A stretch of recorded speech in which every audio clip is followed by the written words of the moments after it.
আমার বুবু একজন সুন্দরী এবং চরিত্রবান ছিলেন। আমার বুবু আমার লেখাপড়ার খরচ জোগাড় করার জন্য একটা বড় মালিকের বাসায় কাজ করতেন। একদিন মালিক বুকে ফ্রিজে রাখা খাবার খাওয়ালেন বুবুর অনিচ্ছায়। তারপর বুবু জ্ঞান হারিয়ে ফেলে। অজ্ঞান অবস্থায় মালিক বুবুর সাথে যা করেছিল বন্ধুরা তা শুনলে তোমাদের মাথায় কাজ করবে না। বাকি ঘটনাটি গল্পতেই বলছি। আমার বর যখন বিয়ে হয়ে যায় আমি তখন ক্লাস 9-এ পড়ি। স্কুল থেকে ফিরে শুনি আজ বুবুর বিয়ে।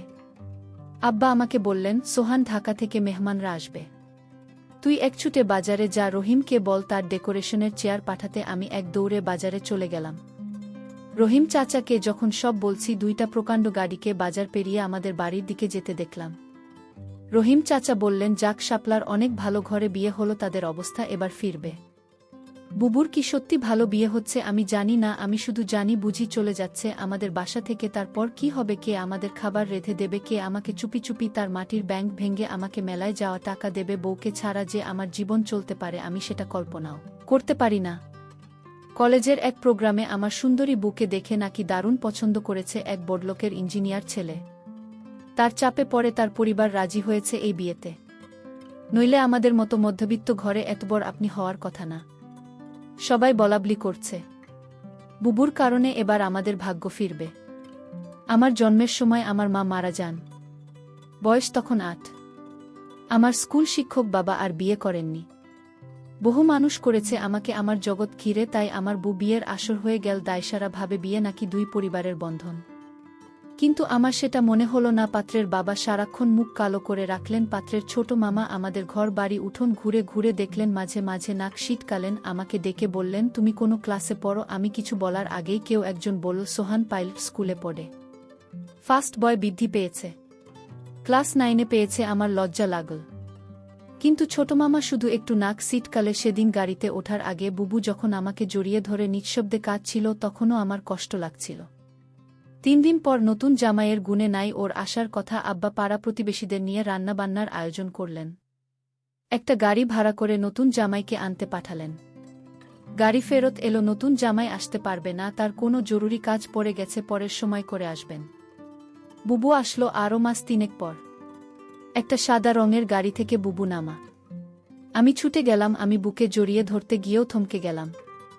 গায়ে দামি ফিনফিনে শাড়ি, মুখে পার্লার থেকে করা করা মেকআপ, প্লাক করা বা কোনো ভ্রু আর স্ট্রেট করা চুলে। আমার বুকে কেন জানি হঠাৎ অচেনা লাগল। আব্বা দৌড়ে এলেন, জামাই আসেনি না, আব্বা সাইটের কাজে গেছে। বুবু, আব্বাকে ধরে কিছুক্ষণ কাঁদো। আমি সারাদিন বুবুর আশেপাশে ঘুরঘুর করলাম, কিন্তু বুকে কেমন আনমনা দেখলাম। শুধু একবার আমাকে জিজ্ঞেস করল, সোহান পড়াশোনা করছিস ঠিকমতো? রাতে আমার ঘুম এল না, বড্ড অভিমান হলো।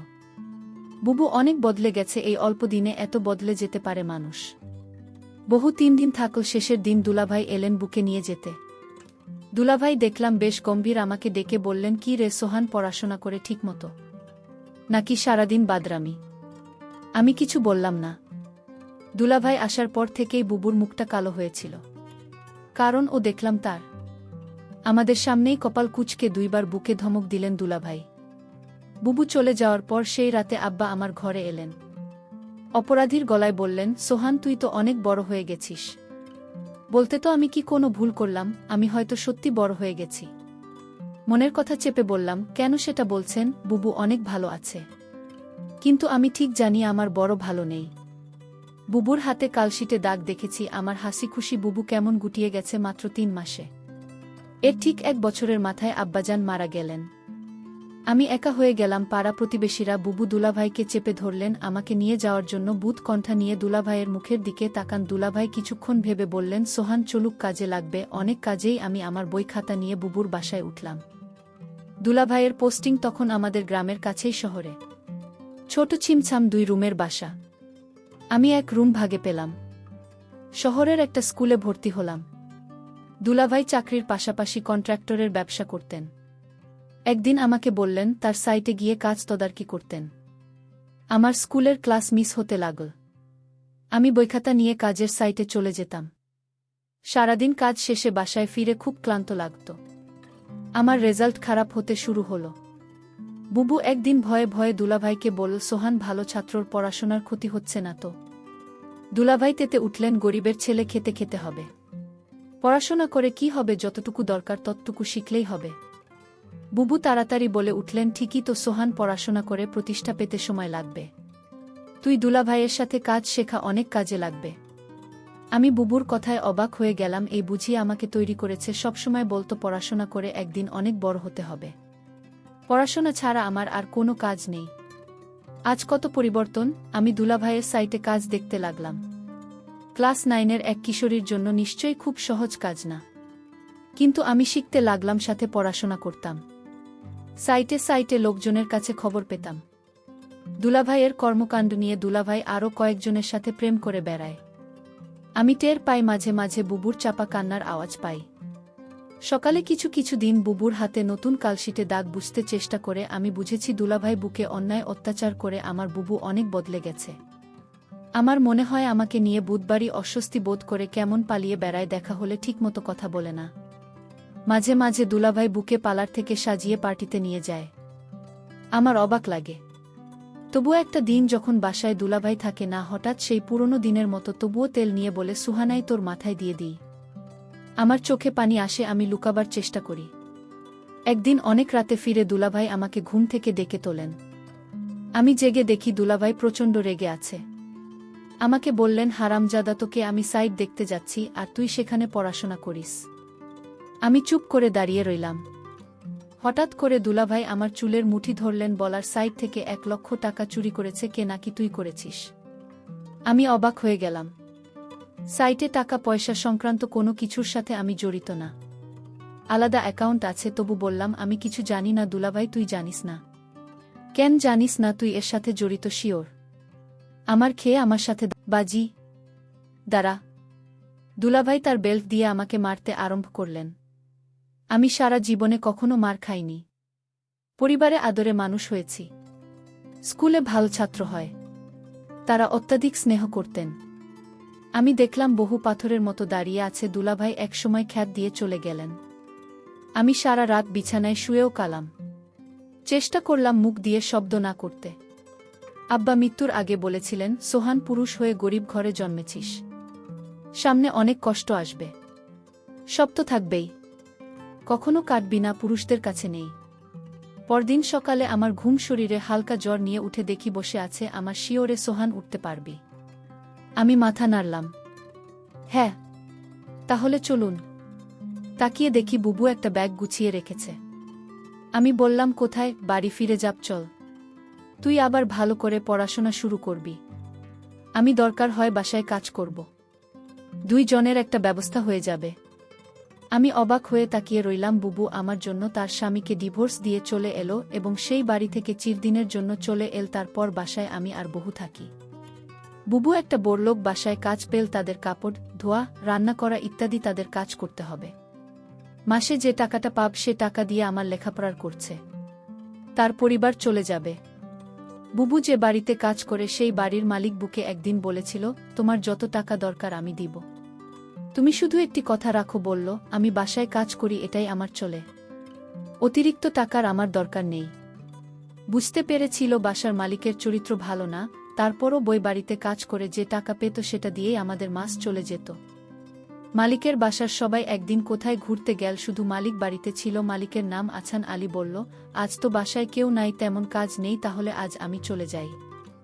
মালিক তখন বলল, শোনো, অনেক কাজ পড়ে রয়েছে। কি কাজ পড়ে রয়েছে? মালিক বলল, বাসায় কেউ নাই, আমার দেখাশোনা কে করবে? আমি বলেছিলাম, ওটাই তো মালিকের জন্য রান্না করলাম।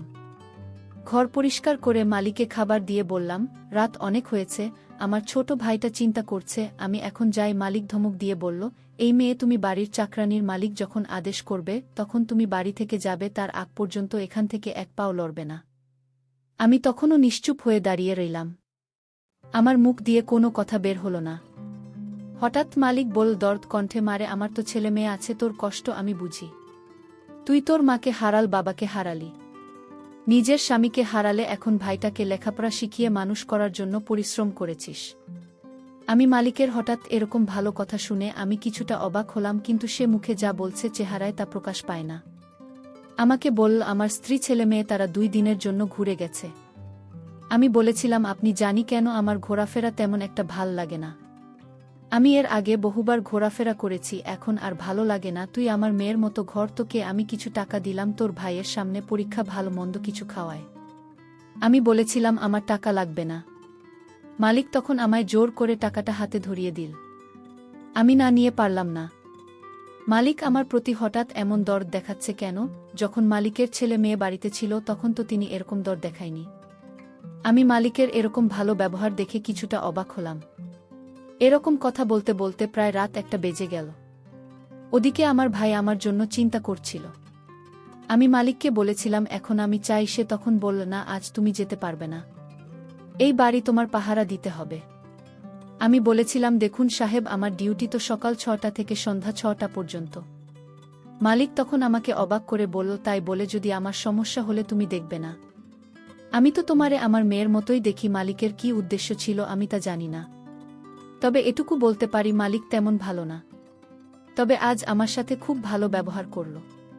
তবে এর আগে যে আমার সাথে ব্যবহার খারাপ করেছিল তা বলছি না। তবে লোকের মুখে শুনি মালিক ভালো না, কিন্তু আজ মালিক আমাকে কিছুতেই বাড়ি যেতে দিচ্ছে না কেন, আমি সেটা নিয়ে দুশ্চিন্তায় পড়ে গেলাম।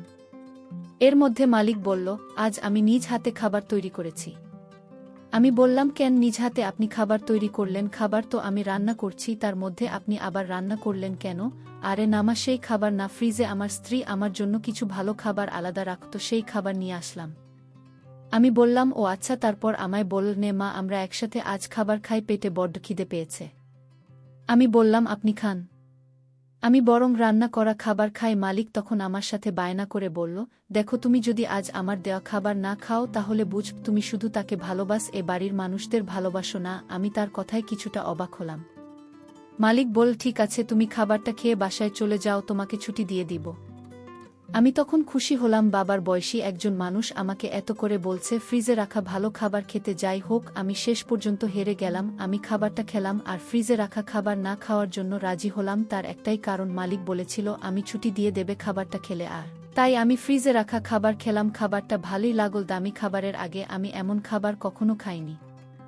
আমার খেয়ে ভালোই লাগল। খাওয়া দাওয়া শেষ করতেই আমি বললাম, মালিক এবার যাই। এই কথা বলতে আমি চোখে কিছুটা ঝাপসা দেখতে পেলাম। আমার চোখ অন্ধকার হয়ে আসতে লাগল। আমি বেহুশ হয়ে মাথা ঘুরে পড়ে গেলাম। তারপর কি হয়েছিল তা আমি বলতে পারব না। আমার পরের দিন দুপুরে জ্ঞান ফিরে আমি জেগে দেখি আমি হাসপাতালে কেবিনে শুয়ে আছি। আমার ছোট ভাইটা বলল, বুবু তোমার কি হয়েছিল? আমি আমার ছোট ভাইকে জিজ্ঞেস করলাম, আমি এখানে কিভাবে এলাম? ছোট ভাই আমাকে বলল, বুবু আমি তোমার জন্য অপেক্ষা করতে করতে কখন ঘুমিয়ে পড়লাম। আমি বলতে পারলাম না, কিন্তু আমার সকাল সকাল ঘুম ভাঙার পর আমি তোমার রুমে গিয়ে দেখি তুমি বাসায় ফেরেননি। আমি তখন দৌড়ে তুমি যে বাড়িতে কাজ করো সেই বাড়িতে গেলাম। গিয়ে দেখি তুমি মালিকের ঘরে অজ্ঞান অবস্থায় শুয়ে আছো। তারপর মালিককে আমি জিজ্ঞেস করলাম, আমার বর কি হয়েছে? সে বলল, ঘুমিয়ে আছে, কি আর হবে। তবে তোমার বুবুর মনে হয় প্রেশার কম হয়ে গেছে, তাই ক্লান্ত হয়ে শুয়ে আছে। আমি বলি কি, তোমার বুকে হাসপাতালে নিয়ে একটা সেলাই দাও, তাহলেই সব ঠিক হয়ে যাবে। টাকা যা লাগে আমি দিয়ে দিচ্ছি। তখন মালিক আমাকে 5,000 টাকা দিয়ে বলল, যাও তোমার বুকে হাসপাতালে নিয়ে যাও। আমি তোমাকে হাসপাতালে নিয়ে আসার পর ডাক্তাররা বলল পরীক্ষা করতে হবে। ডক্টর বলল, তোমার প্রেশার কমে যায়নি, তোমাকে খাবারের সাথে কিছু মিশিয়ে তোমাকে অজ্ঞান করা হয়েছে। তারপর ডাক্তার বলল, মেয়েটি তোমার কি হয়? আমি বললাম, আমার বড় বোন, তোমার সাথে আর কেউ আসেনি? না ডাক্তার বাবু, আমি ছাড়া আর কেউ নাই। আমি ডক্টরকে জিজ্ঞেস করলাম, কি হয়েছে আমার বুবুর? বলেন ডক্টর। ডক্টর বলল, তোমাকে বলা যাবে না। আমি আমার ছোট ভাইয়ের কথা শুনে বুঝতে পারলাম আমার সাথে কি ঘটেছিল। মালিক আমার সাথে এরকম অসম্মানজনক আচরণ করল।